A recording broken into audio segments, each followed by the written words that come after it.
welcome back to our farm and to our channel. I've been meaning to do a video like this for a really long time now, and I just haven't gotten the chance to get around to it. But today I wanted to do a video on a comparison video on store-bought conventional chicken versus farm-raised slow-grown chicken.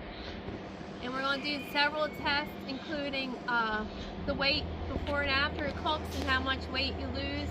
We're going to show the difference between look and texture and several other factors.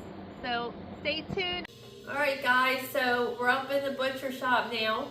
And yesterday I went to the grocery store with my family and I came out of the store with Purdue chicken and they thought I lost my mind.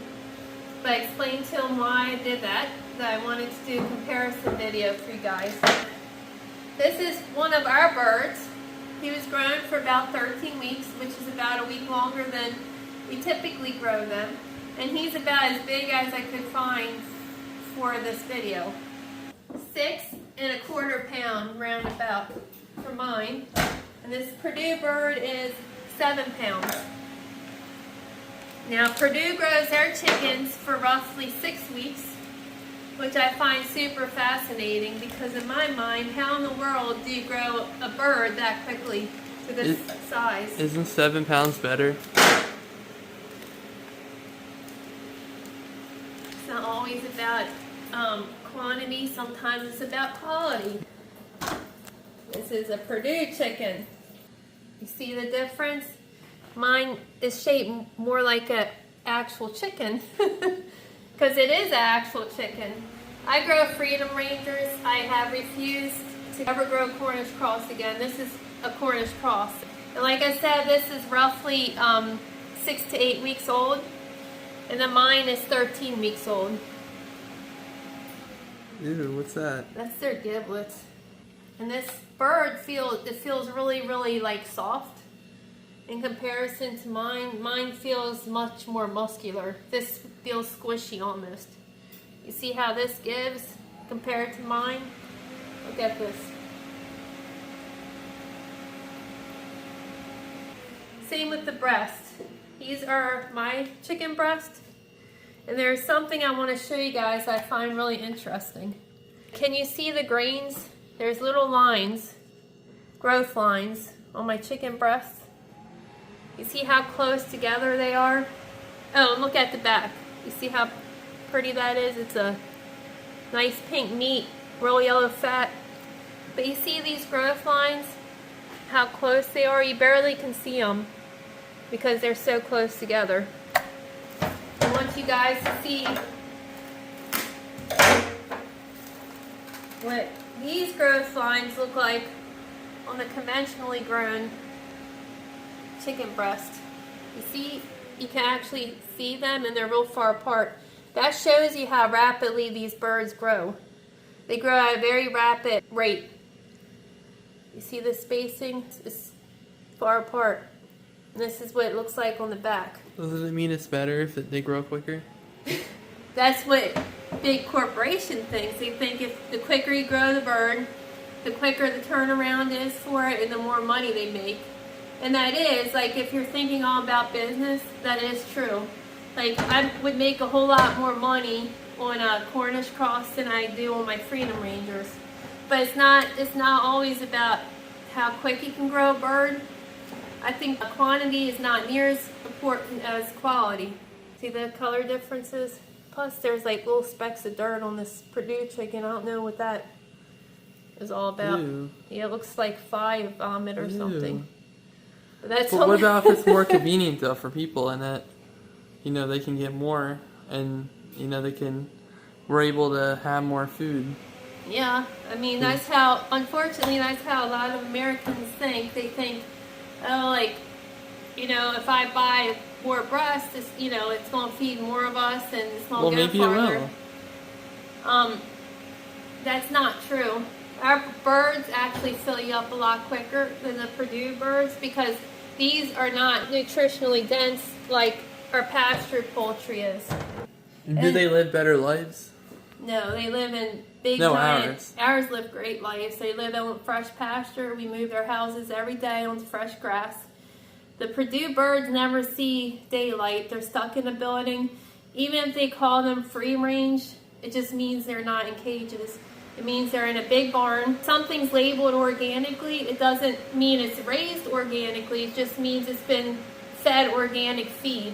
There's a lot of mislabeling. There's a whole lot of deception going on in the food industry right now. It's good to educate yourselves. I encourage all of you to watch some documentaries, see the differences between your conventionally grown chickens and the type your farmers raise. 6 to 8 week old conventionally raised chicken. This is our 13-week-old Red Rangers or Freedom Ranger. They're a red feather beak birds. Non-GMO, pasture raised.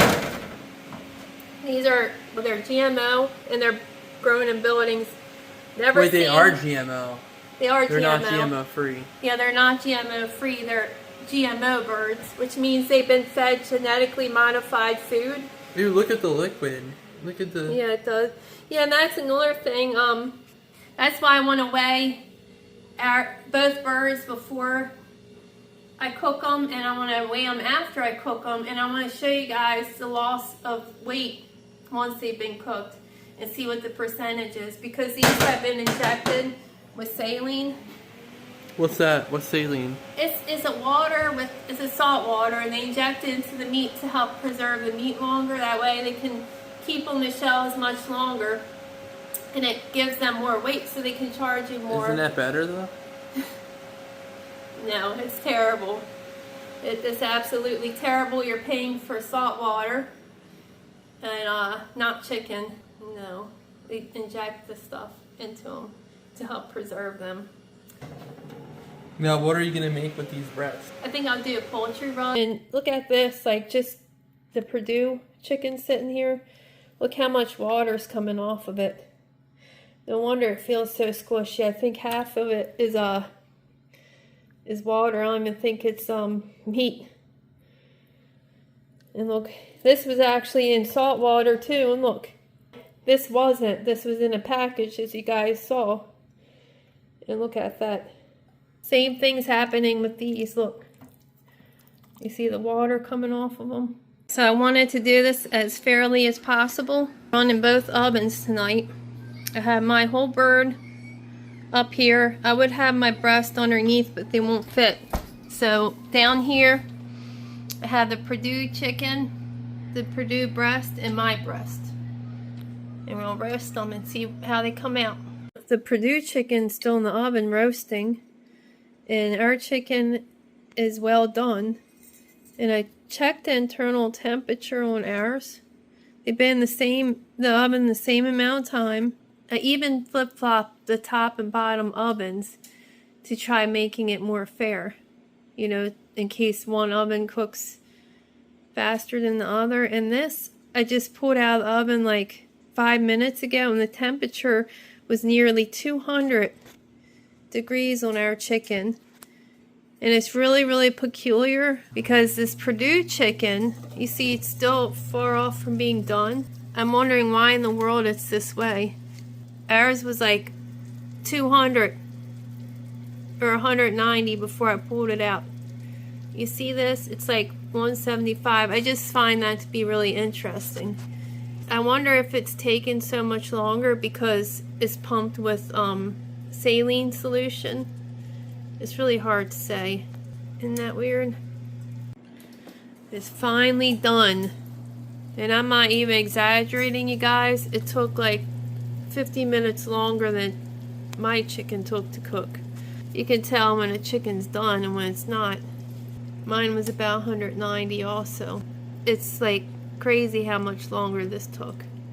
I wanted to tell you guys though, the chicken breast, ours retained about 84% of their weight, and the commercial chicken only retained about 73% of their weight. With these, the breast took a bit longer than mine.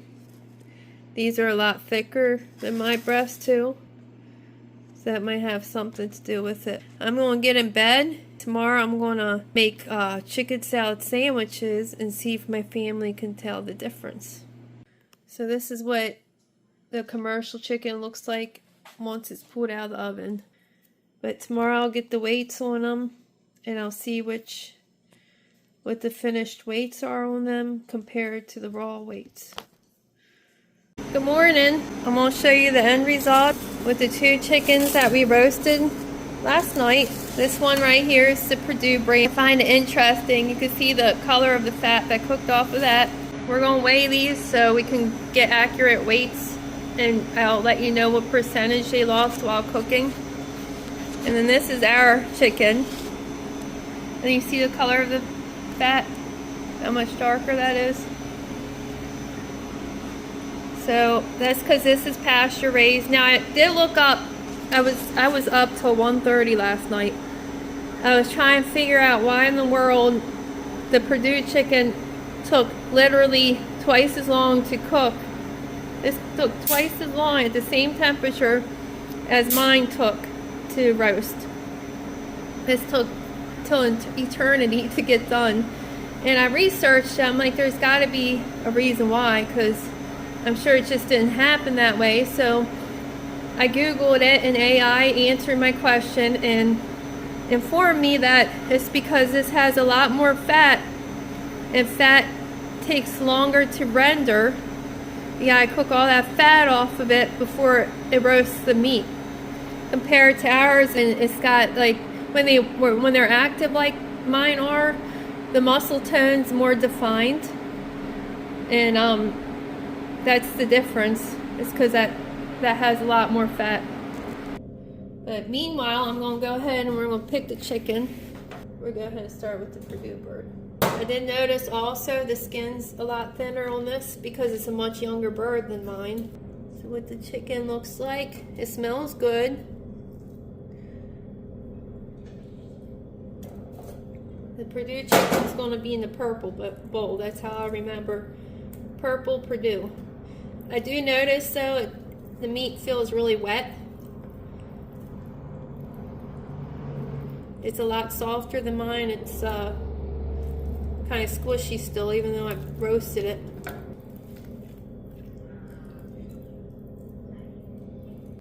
Breast meat. It's got like absolutely no texture to it.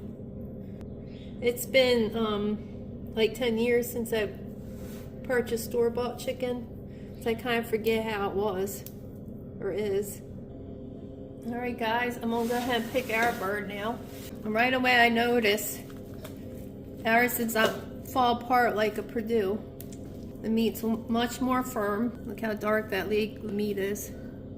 The texture is completely different.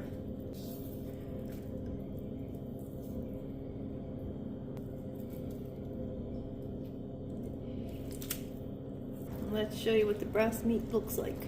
And the skin's much thicker. See how it's not mushy. Much more fibrous. Look at this pink meat. Alright guys, so I'm done picking. I got a huge mess here. But I wanted to show you the difference in the amount of chicken we ended up getting. The Purdue chicken cooked down from 6¼ ounces down to 3 pounds 15 ounces.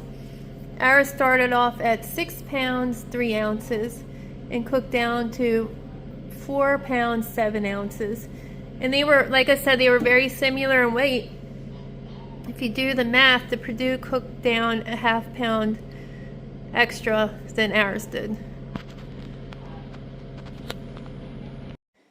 Alright, so I'm going to go ahead and put these sandwiches together. I won't know which is which because I'm going to stick a toothpick in the Purdue. But of course my family members won't know which is which. So let's see how they react. Hey Bobby, I made some chicken salad sandwiches. Taste them and see what you think. Okay, which one's what? I'm not telling you what's what. Just pick one.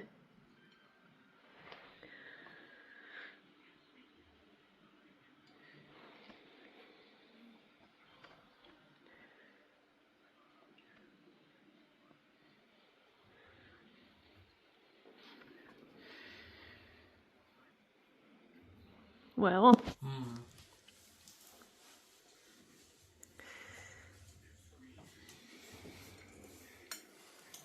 Oh no.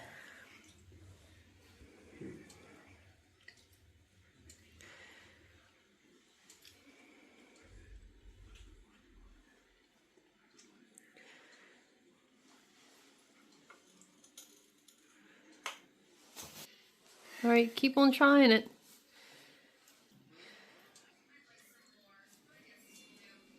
You should be used to what our chicken tastes like. This one's yours?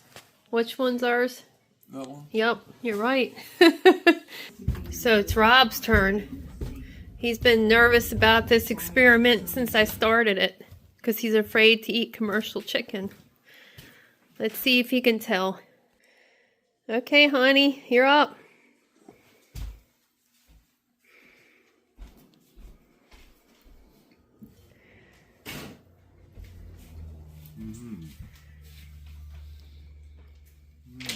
Fantastic. He knows. I want you to try the other one. Tell me what you think. Watch the toothpick in there.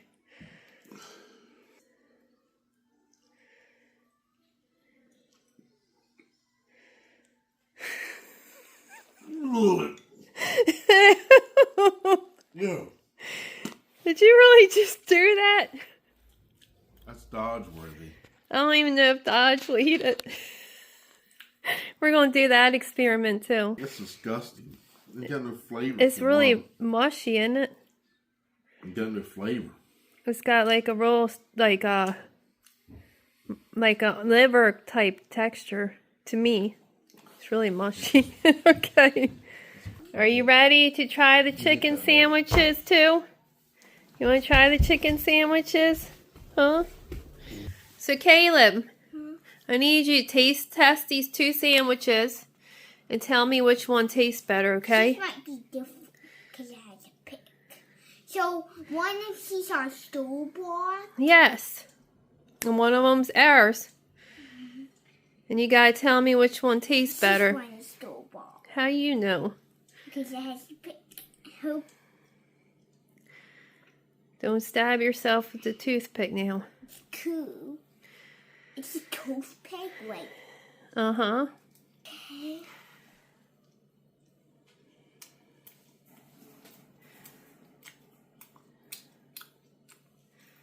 I don't know if this one tastes good.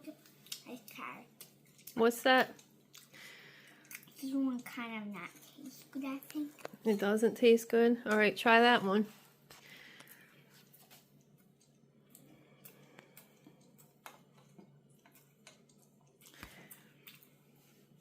Both of them pretty good, but I think this one good. Yep, that's ours.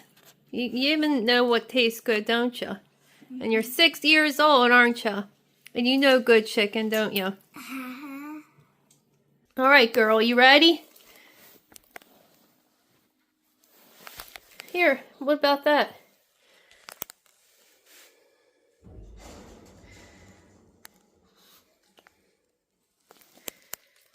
Guess which one she chose? Yours? Uh-huh.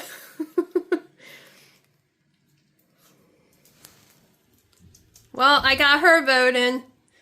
Hey, Dodge, you want to do a taste test for me, too? He chose that one. He likes that. Oh, he chose the Purdue. Did you really just do that, Dodge? Yeah, Dad loves the one I put down. He wasn't picky. You're not near as picky, but he licked the spot up from mine. Oh, he's licking up the spot from the Purdue, too. Yeah, He's not picky like everyone else. Well, I guess Purdue needs one win, right? All right, Abigail, you're up, girl. Tell me what you think.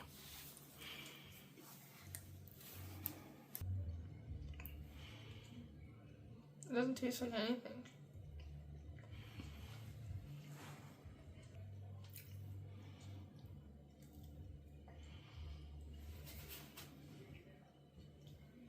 So which one's store-bought? Point to it. Yep, you got it right. Dun, dun. Thank you for your vote, Abby. This one. Appreciate it. This one. So I want to thank you all for watching. I hope it was informative for you guys, and I really hope you go out and you support your local farmers. And tell me what you think. I hope this helps some of you. Yay! Maybe it'll be easier for you to decide whether you want to try local or not. And I'll see you guys on the next one. God bless.